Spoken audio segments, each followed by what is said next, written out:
My name is Adrian Nantchev, and this channel is all about helping you become a remarkable entrepreneur. So you see, that is why I started this podcast, to bring you people all over the world, whether entrepreneurs or not, to share with you their story, their journey, who they are, what they're doing, but most importantly, why. Today I've got with me Sébastien, all the way, not too far, in Portugal. So please, Sébastien, tell the world, who are you? What are you doing? But most importantly, why are you doing what you're doing? Hello, thank you for inviting me, Adrian. So my name is Sébastien Nuñez, and I'm a public speaking coach. And why I do it? There are thousands of reasons. The first one's coming to my mind is because I love it. I enjoy so much sharing with an audience on stage and having this ability to teach while doing public speaking. And I want others to have this opportunity too. So I believe that we all have a message, we all have something to share. And it's just a matter of finding out what and how. Our way of phrasing it is unique. And that's why also I want to do it, because I believe that it's always the same people that gets to be heard. And I want to spread the talking stick so that everyone gets a share of it.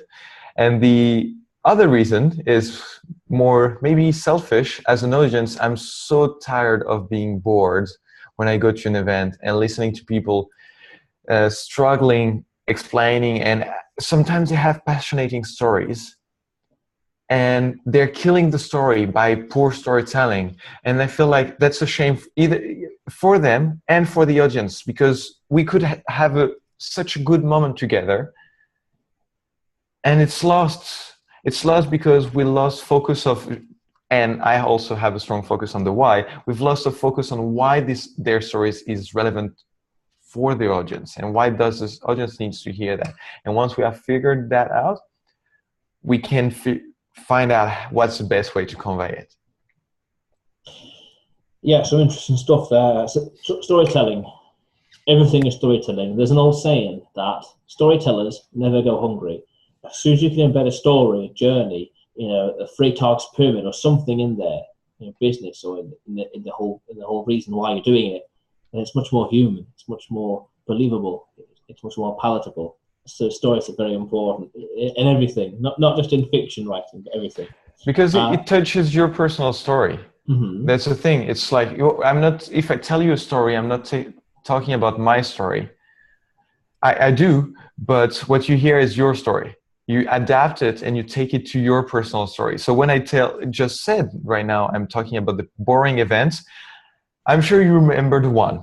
And I'm sure everyone that hears me talking about a boring event can picture themselves in that boring event that usually looks like a classroom. So it's just not my story. It's their story that comes up to their memory and to their eyes. Mm.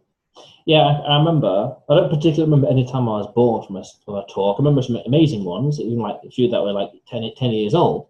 But a lot of people can talk, yak, but they don't say anything.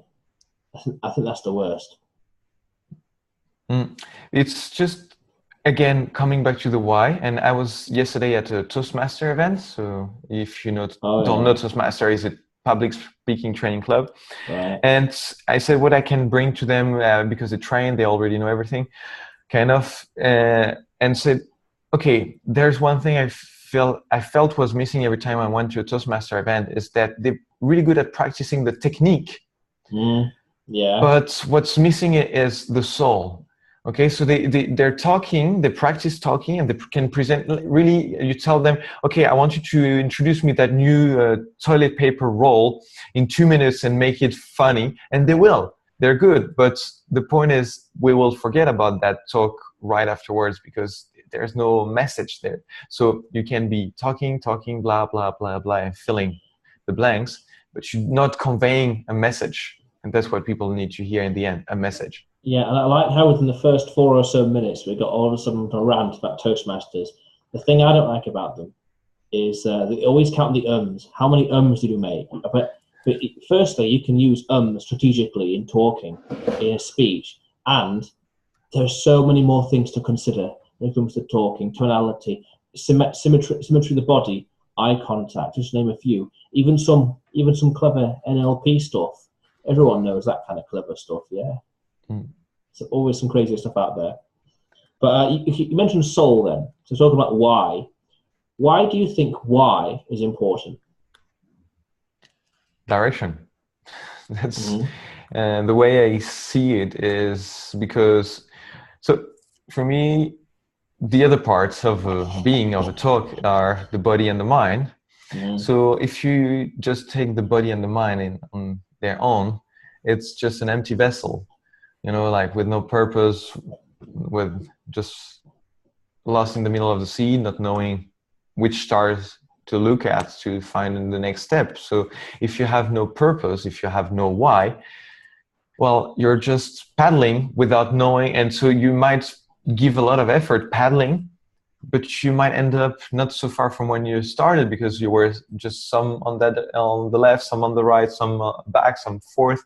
You don't know if you don't have efforts focused in one direction.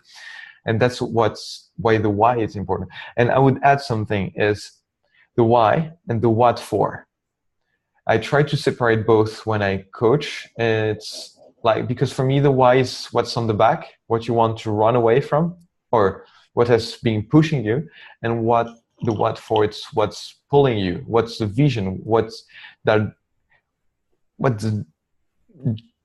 pulling, and I have no other ways to phrase it, but just, okay, the future. Yes. When you talk about the why, could you talk me through the thought process where you started to realize that was important? You know, what was the journey from being oblivious to it to realizing that this is something that speakers need to be aware of? TED coaching. Because I had done one TED talk that got like over 170,000 views now. People contact me and ask me about TED and how do you make a good TED talks and things like that. So I was thinking, and that's the same process I went through with the Toastmasters, and it's not the first time I talk to Toastmasters members.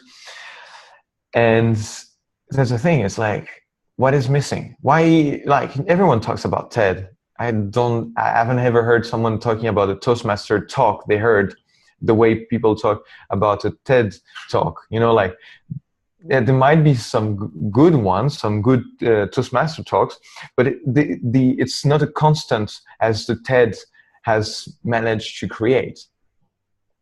And the way I see it is, because I've been asked to coach Toastmaster members, it was this thing that was missing. And the thing is, TED, the purpose of TED is ideas worth spreading, all right? So the focus is the idea, not the public speaking.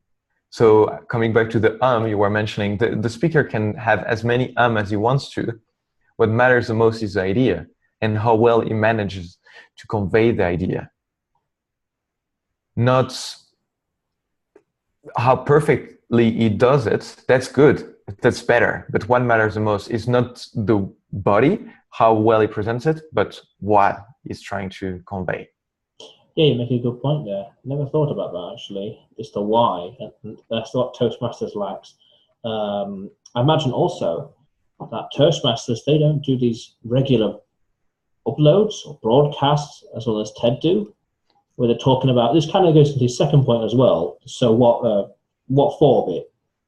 If they're lacking the content that people care about, then intrinsically people aren't going to be attracted to it and watch it. And that's the thing. I think Toastmasters is a wonderful platform to train public speaking techniques.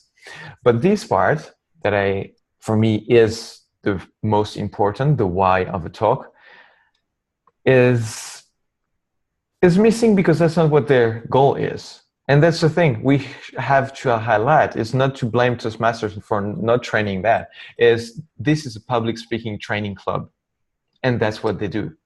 They're not compelling talks training club. It's a public speaking training club. So they're doing perfectly what they intend to do. So the thing is, when I train people, we don't train different talks every week. We would train the same talk, exact same talk over and over, because this is your message. This is what you have. And you might have different talks in you at that precise moment, some messages that you want to convey. For me, for example, right now is the importance of having a soul in your talk. So that would be one of my talks. But I have several talks at the moment that I do. You know, I have languages, I have workshop hosting, event hosting. But I try to focus on one talk and nailing that talk. Of course, it's a living being for me. Everything is alive as long as it's around living beings, you know. So my talk is as alive as I am. So it evolves, it adapts to the group, to the situation, and to my path, my journey, what I learn. Otherwise it's a dead talk. If I repeat the same talk without integrating new things that I learn.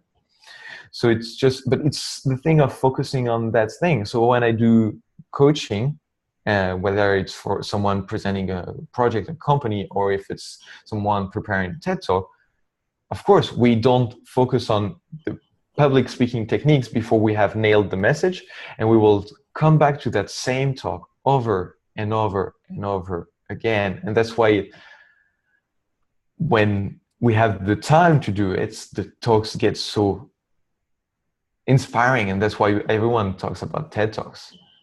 And in theory, the better you are at it, the sooner you can deliver it, the shorter time span it takes. And that's an important thing is I try to teach techniques and patterns that you can apply again, so that you don't have to need someone else to help you. But I would say I agree with what you say, but that would not be interesting, so I will disagree with what you've just said.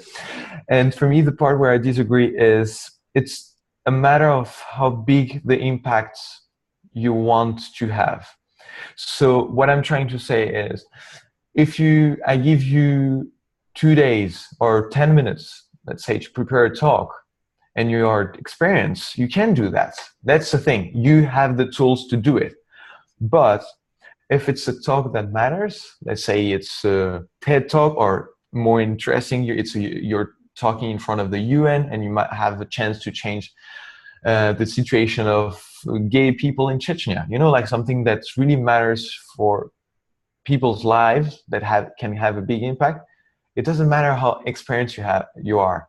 Train as much as you can, and train accordingly to the impact you want to create. So of course, if the audience, if it's a one-off talking about something that is not that relevant, and you know, it's like let's say, to phrase it like that, a group of friends, you might just spend 10 minutes preparing it. But you can, it's not because you can do it in 5 minutes, which is the side where I agree with you, that you should. You have to see how important it is. Yeah, I like that idea. You want to train as much time proportionally to impact you wanted to give. I like that. That's a good rule of thumb. And speaking of which, you talked about what for as well. And I recently wrote a book, and it's been published very recently, called Attention Avalanche. And I talk about one way to get people's attention is to make sure that what you're creating, the content, for example, the marketing content, passes what I call, or what is called generally, the so what test. You can say and create anything you want, broadcast, and people might care about it, but unless, you know, from an emotional angle, but from a practical or a call to action sense, or sales or marketing sense, if it doesn't pass the so what test, no one's going to care whatsoever.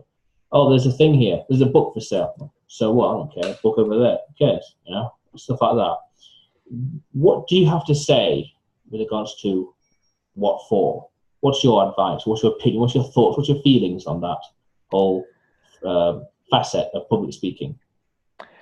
The so what is also a really important question. The thing is, when you teach, you tend to labelize things, to create models that you can reapply. And so, I have the soul, mind, and body. But it's just the same thing. For me, it's not the same thing. They're different things. They're separate things, but they go hand in hand. I cannot detach my mind from my body. Maybe some specific meditation training could, but apart from that, they go hand in hand, and my body is in my body, and you cannot separate that. So what I'm trying to say that to answer your question is the so what, the why, the what for, the how, the for whom. All these questions go hand in hand. It's just a question of asking them one after the other and making sure the answers still match each other. So you start with the why to create some kind of answer, the what for to create some kind of an answer, the so what to create some kind of answer. And, and because you have answered so what, you might change your why answer. And it's because it will have given you a different perspective on why do I want to talk about that, because the so what made me realize because, so it's, they're triggers. The reason why we ask this question is also to force the person to be precise and not vague, like saying, I want peace in the world. Yeah, cool. But how? Yeah, be more precise on what is the real change, something doable, achievable. And so, yes, the what for, to come back to your question, think of something that is measurable, that achievable. You can think of the SMART goals. Well, the same way, the what for, think of something, I forgot the S, but specific, measurable, achievable, relevant, and time bound. Mm-hmm. And so you can do the same with every question you ask,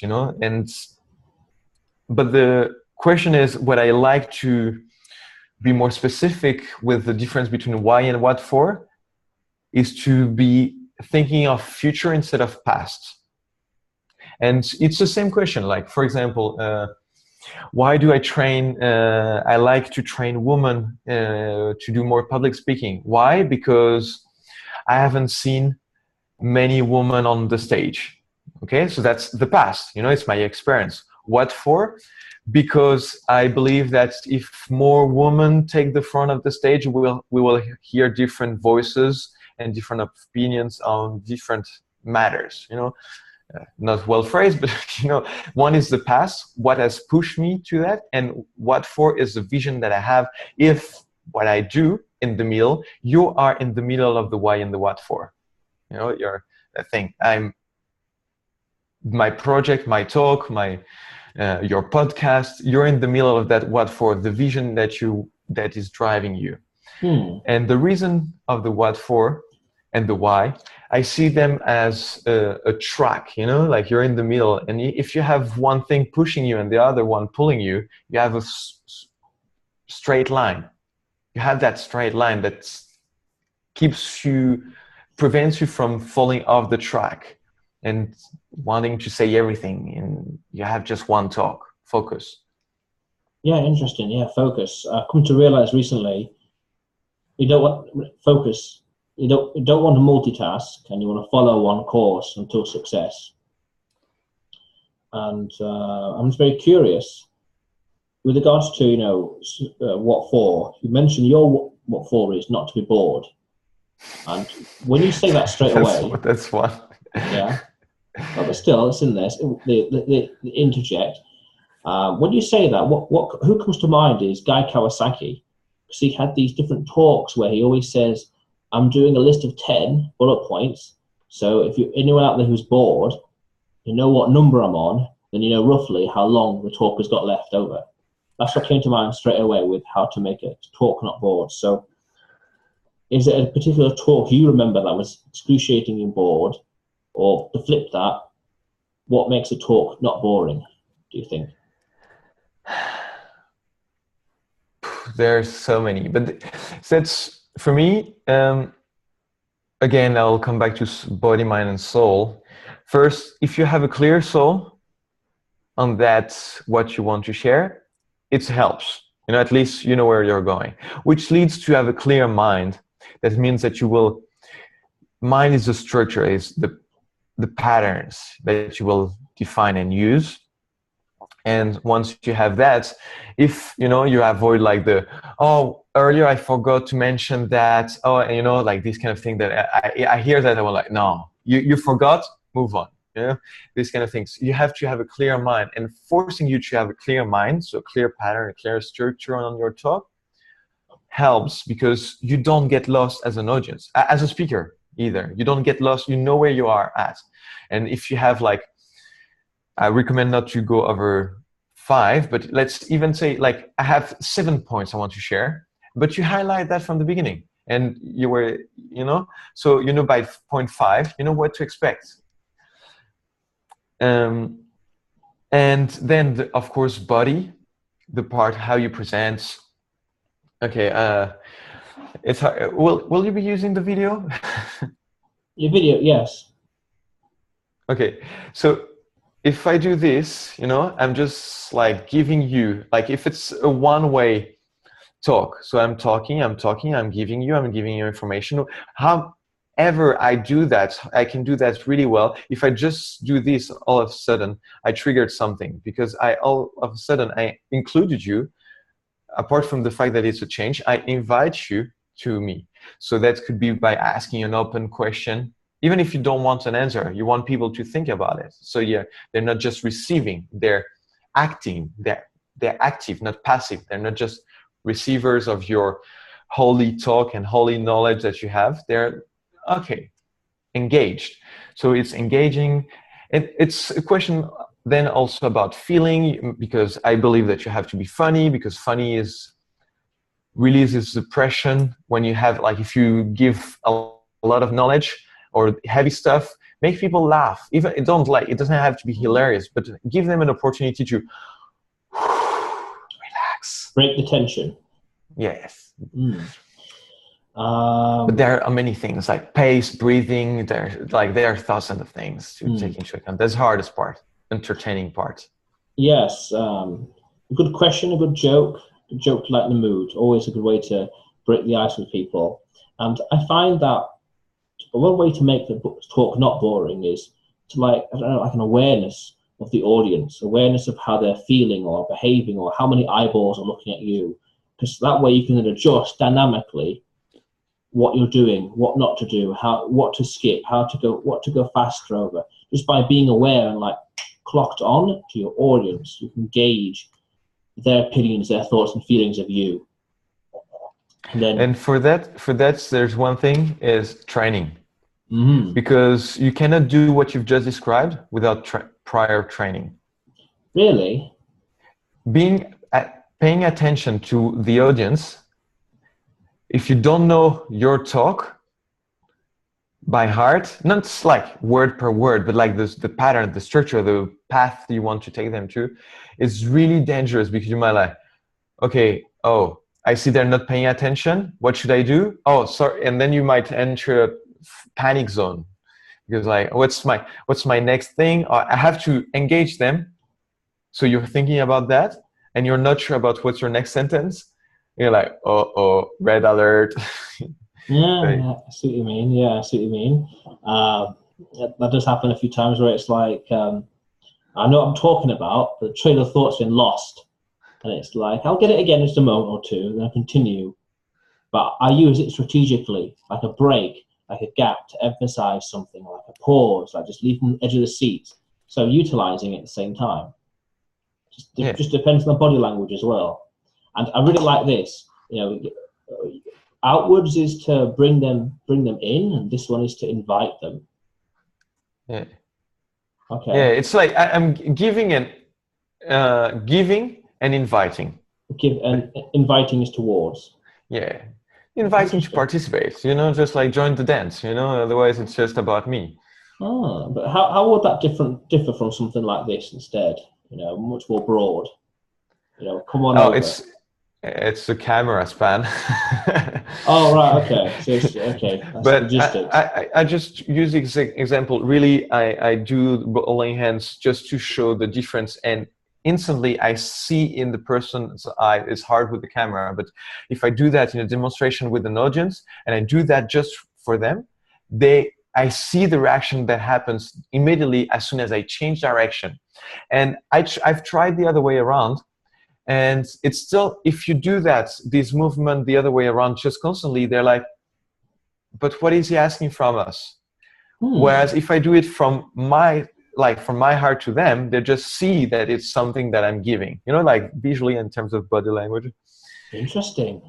And it's, yes. and I've really tried it many times, and I see this, the instant thing that happens if I just keep rolling my hands in one direction. People start losing slowly attention because it's the same. It's just one way. Interesting. Oh, interesting. Interesting. I'm going to start using that. So I'm glad you came on the show, Sebastian. No, I don't do it while talking. Huh? Oh, right. Okay. Okay. I'm just, for me, it's a visual representation of the wording. Yeah. So the outward is me giving knowledge. So I'm talking blah, blah, blah, the three parts, blah, blah, blah. And the other way is just, who has here ever used that in a talk? Or, you know, I'm just changing the direction of the talk by asking them a question. When was the last time you felt uncomfortable? I don't know. I'm just throwing out a random question, but that's what happened, is changing direction and inviting them. Inviting them in, yeah. And you can increase that with the body language, of course, but it's for me just a symbolic of it. I've also heard that this palms up is much more open than palms down, which is better than finger pointing. I think it just has to be relevant to what you're saying. And that's the thing, when you train technique before message, you use techniques without knowing if they're really necessary at that moment. You know, like I've seen people, you see when people are using technique, because for me, a good speaker, you don't notice, except if you're like really a public speaker analyzing what they're doing, but otherwise you don't notice. You should not be noticing. If you watch a movie, you're not looking at where was the camera placed, what kind of lighting they've been using, where were the microphones. As a filmmaker, I see that. Well, but if you're not into that, you should be, and I try to forget about that. If I'm thinking about that, it's that something about the movie is not right. Well, I'm not a filmmaker myself, but I do think about these things sometimes. Because I always think when on the frame, where's the boom? How close is it? You know, do they overlap or stuff like that, or that camera angle? They must have done that amazing thing. It's like, you know, they didn't just generate it from nowhere. It's not CGI. Yeah, but you do videos. You know, so you have the technical part of you that is curious about the technicality. Yeah, I'm just curious about it. It's like, interesting. But you don't want to watch a movie that way. You'd prefer to be engaged so much in the movie that's, honestly, imagine that the movie is so good that you're like, I don't want to think about any way of the way they've done it. I just want to enjoy that trip, this journey. Yeah, but it never affected the experience. So I was like, I'll analyze it and be like, yeah, cool. The trip isn't affected. It's slightly enhanced. Like, they must have done it this way. Yeah, but what I'm trying to say is, you might be able to do it, you might want to do it, but you should not be able to see it without questioning it. And that's the thing. Yeah, if you start thinking about, okay, you know, Birdman, you know, this movie that was just looked like a one single traveling shot, like it's filmed like one shot. So at some point I realized like, this was one shot from the beginning of the movie. And it's just, so I started to be curious because I realized that halfway through the movie, because I was so carried by the story that I was like, oh, it hasn't cut. There was no cut. It's a movie without a single cut. What, the entire film? Yes. It's a trick, of course. But that's the way it's filmed, and it looks like it has no cut. Oh, no transitions, you mean? No, yeah, like the scenes in transition, camera is moving, but there's no cut. Interesting. Like, interesting.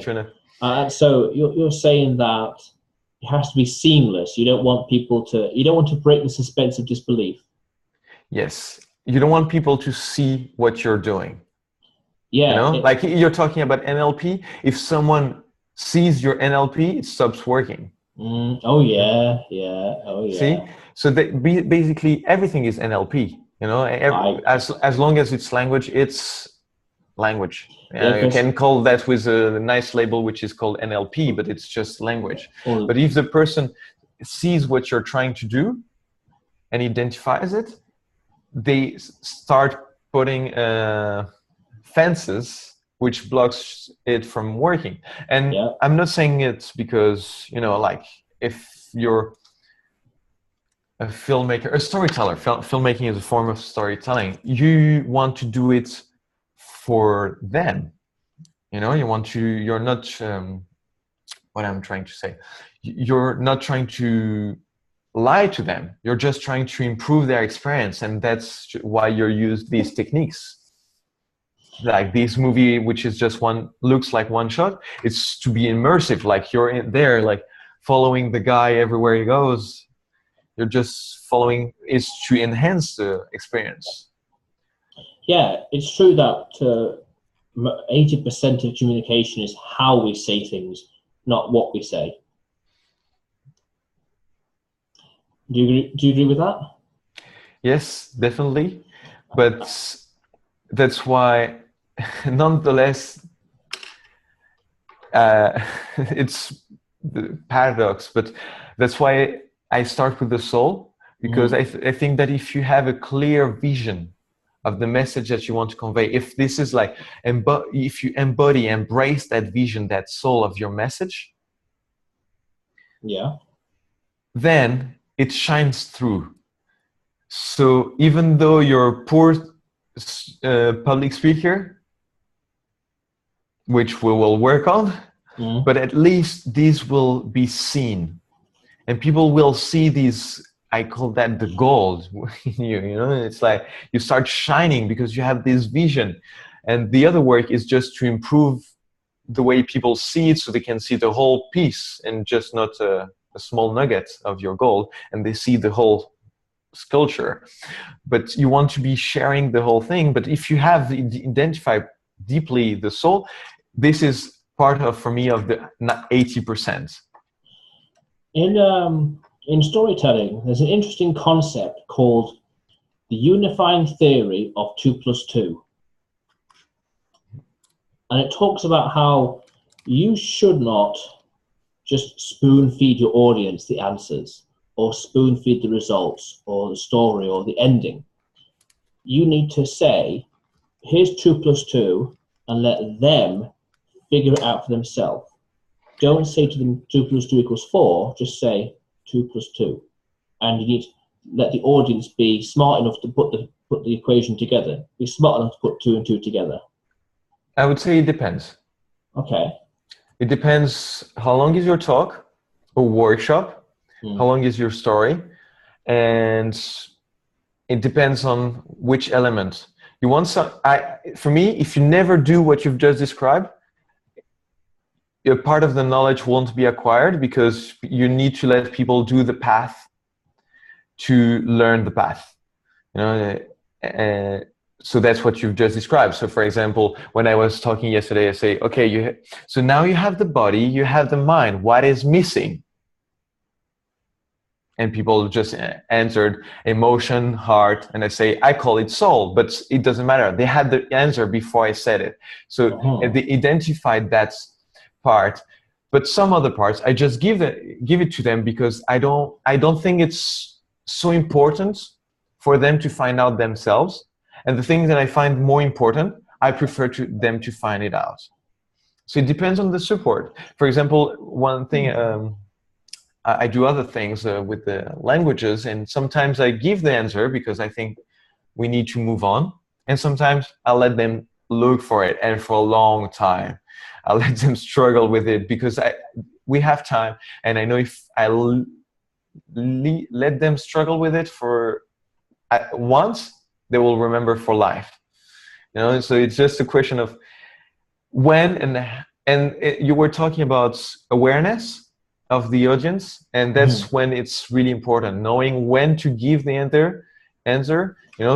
Spoon feed. That's the expression you use. The answer and when to let them come up with that.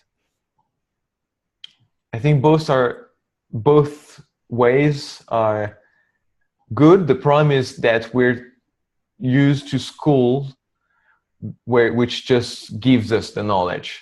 And that's why we're like not working. Fence. Yeah, it's fascinating stuff. And in storytelling, there's another concept I like, which is show, don't tell. Show the audience what you're talking about. Don't tell them what you're talking about. But as we slowly wrap up this podcast, eventually bring it to an end, you mentioned workshop and technique and what you're working on. Tell us more about your workshops and what they're all about, please. So I have several formats. So I have shorter and longer and going deeper and deeper into knowledge.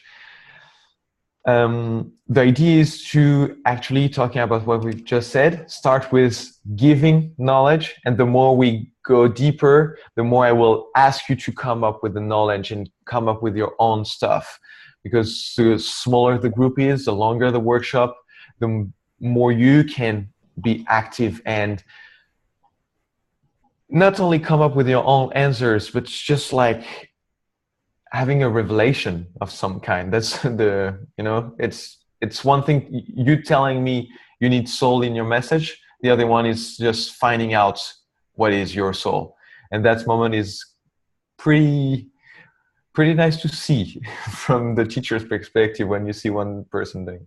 So yeah, I do talks and workshops, mostly based on public speaking or selling with your words, or even about hosting workshops. For me, all these events are about finding the best way to share your message. Because whether it's public speaking, whether it's a pitch, whether it's a video series that you want to publish online, or it's a workshop that you want to host, it's all about finding out the best way to have people to understand what you want to give them. Yeah, it's all subjective as well. Every single tool works: books, Kindle, video, Audible, podcast, it all works. Medium, blogs, all depends on what you're happy to do and you're competent at. Yeah. Yeah, so for now I'm giving them in Lisbon because that's where I am. But the idea is because we've just came back from Australia to live in Europe, and Europe is small compared to Australia, so we want to be traveling around Europe and hosting workshops. So that's planned for next spring. To go around and do these talks and workshops at bigger events, in fairs and conferences, because I really want these conferences to be more compelling, challenging, thrilling for the audience, and I want more people to say I could be on that stage too, and not only in the audience, because I too have a message. We've all got a message. We've all got a message. Have you heard of a book by Evan Carmichael called One Word, Your One Word? No. Okay, fascinating book. I've not read it, but I feel that I've already I already know the lesson, because I've seen a few promotional stuff where everyone's got a single message to promote, and it can all revolve or stem from a single word and a single concept or a single dichotomy. And for me, it's remarkable. Become remarkable. everyone can be remarkable in their own way. And that's my clear soul right there. Yeah, I think it can be an evolving word. You know, we have stages, phases in our lives, and it's you can also find words for my 10 years, the word of my life, my word of this project. And I think it's a really interesting concept, because I'm not so far. I have people to have my one sentence. It's not that far. So I always, when I do TED coaching, I just say, we always work around one sentence. Okay, so that's the one sentence. We start with that, we end with that, we come back to it constantly. And to be able to, you always need to be able to, you know, we were talking about message. So this is the message, but phrasing it properly in one sentence. Interesting. Now, and what's your one sentence then for everything you do? For that, for public speaking, my one sentence would be, it's funny, I asked everyone to do it and I haven't done it myself right, like for that. But it would be, I want people to find their message, to dare putting it out there and finding out the best way to do it. Yeah, I like the word dare, especially. Not everyone dares to do it. Yeah, dare to put it out there. Yeah. Yeah, and the thing is, it's a lot of people that don't also find the excuse that, yeah, that's not my style. I don't need to be on a stage. I don't like to be in the spotlight. And for me, the thing is to realize this is not about themselves.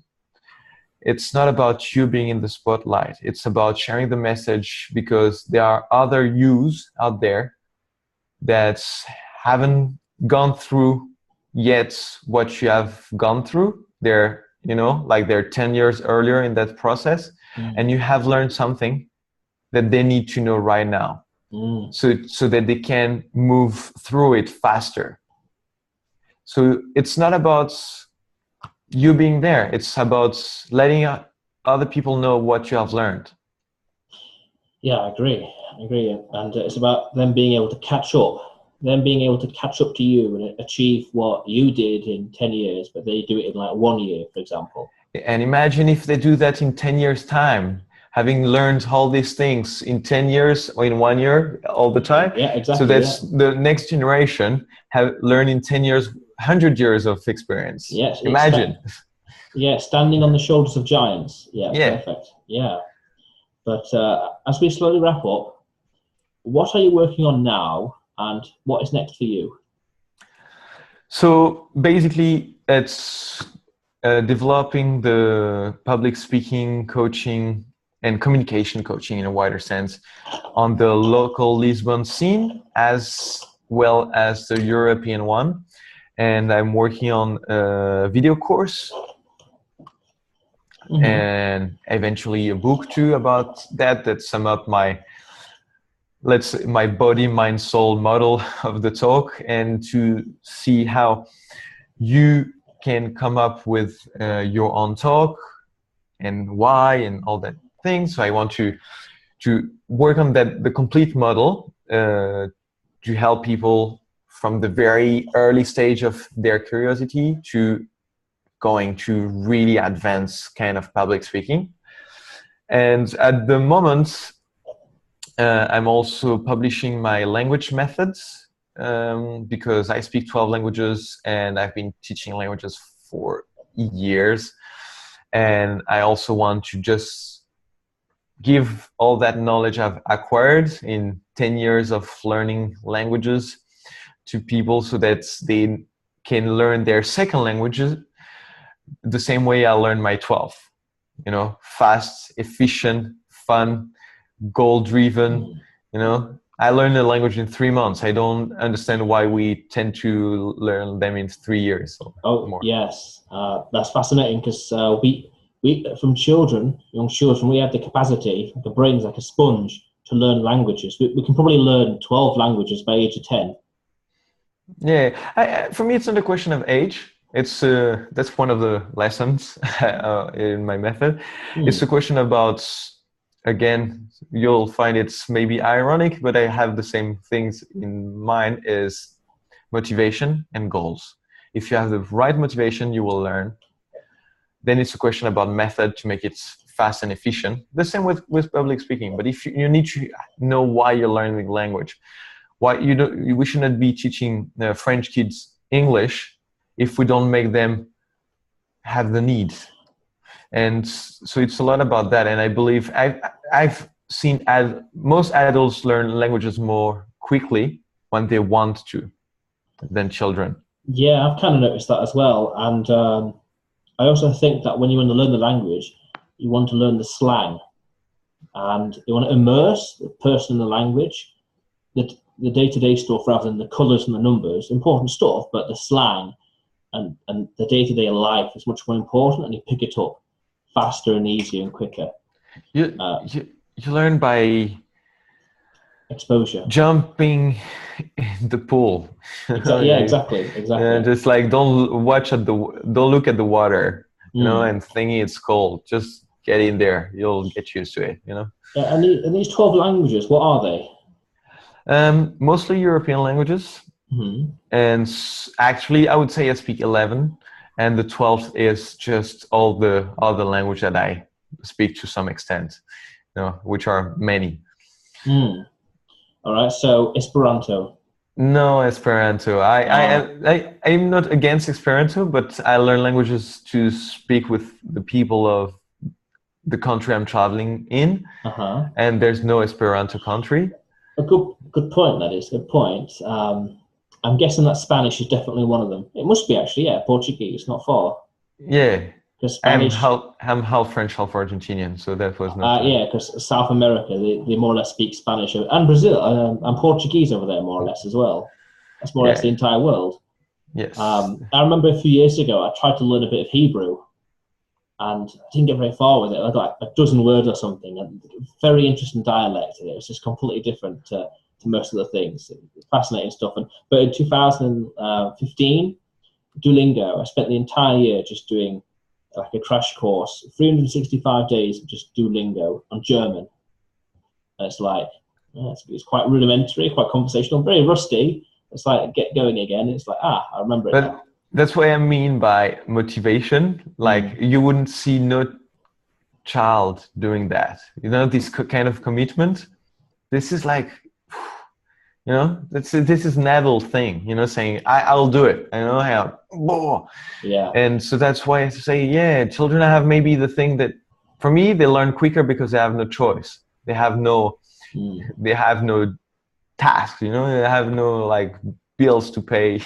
They're also in the context, and they have maybe less traumas from schools yet. And, but yeah, that's a myth. And it's an excuse adults use not to learn. Yeah.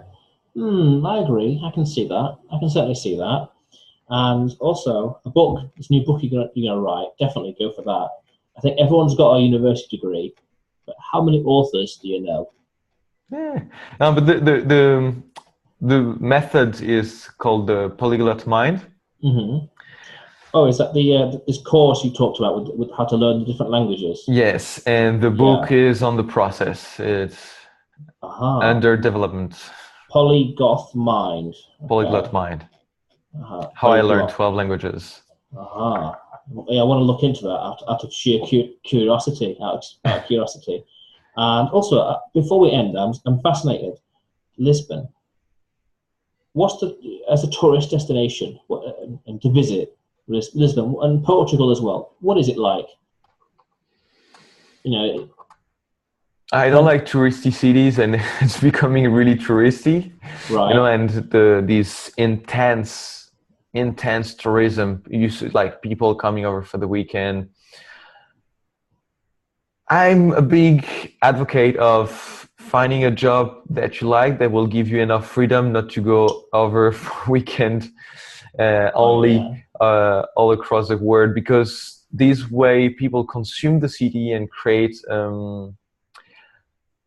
it's nobody's fault, but it creates a really strange atmosphere. And even me, I'm a foreigner here, but you know, everywhere I go, I want to live like a local, and I feel harassed and I feel a tension, not big tension, but I feel this tension created by tourism. There are tags against tourism here because it makes the rents go really high, the prices go really high. The center is like, if you're Portuguese, and I speak Portuguese, and like, but even two Portuguese locals speak in English in the center, you know, like that's a strange, really strange thing. So I would say, as a tourist, yeah, come if you have time and spend some time and take the time to come and enjoy the culture and learn some of the language and discover before coming and get interested in where you're going and learn some more, stay with locals in their house, you know, and that would be my way of experimenting the country. It would be hard for me to advocate another way to do it. But what's really interesting is how dynamic it's getting.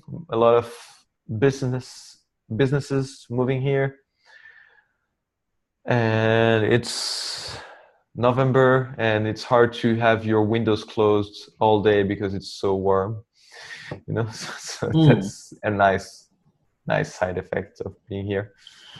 Well, that's some pretty cool stuff. Thank you very much, Sebastian. And before we end, what's the best way for the audience to get in touch with you? LinkedIn. LinkedIn is definitely one. Sebastian Nuñez. I guess we'll get some links somewhere, around this video. Yeah, in the show notes. Yeah. And yeah, you can have a look. I invite people to watch my TED Talks, especially the one I talk about languages. That's really one I'm really proud of. I know it's in French, but you know, subtitles are doable. You know, you can watch a video, and especially because it's about languages, so daring watching a video with subtitles should be a nice challenge. Never had a problem. But I had a lot of people telling me, but it's in French. Yeah. But so I just mentioned that. Yeah, but no, I'm just joking. But I invite people to watch it because it's not about me. It's about, you know, languages and my passion and what I've learned, and really me sharing about language learning. Then there will be the polyglot course, the Polyglot Mind course, how I learned 12 languages. And yeah, come to see me in Lisbon, or invite me to talk in your conferences or coach your speakers. Or coach yourself. That's the best way to get in touch with me. And one important thing is, I really want to focus on, I talked about the soul and the why. So I only work with people with whom I align in their purpose. So if your sole purpose is to make money by exploiting the resources of Africa, for example, contact someone else, please. I want you to find your way to make this world a better place. And I want to help you with that. That's what I really want to do. If you have a good vision for the word, feel free to contact me. Sounds very noble. Sounds damn right. But Sebastian, thank you very much for coming on the show. Thank you for inviting me. And ladies and gentlemen at home, remember that this channel is all about helping you become a remarkable entrepreneur. You see, because there are people out there right now in this world, almost into 2017, almost 2018, and people are doing amazing things with their life, doing what they want to do, living a life that in their own way, in their own subjective way, is remarkable. So you see, that's what life is all about. Doing what you do best, going out there and doing something remarkable. You see, because that is what life is all about. How cool is that? He got it.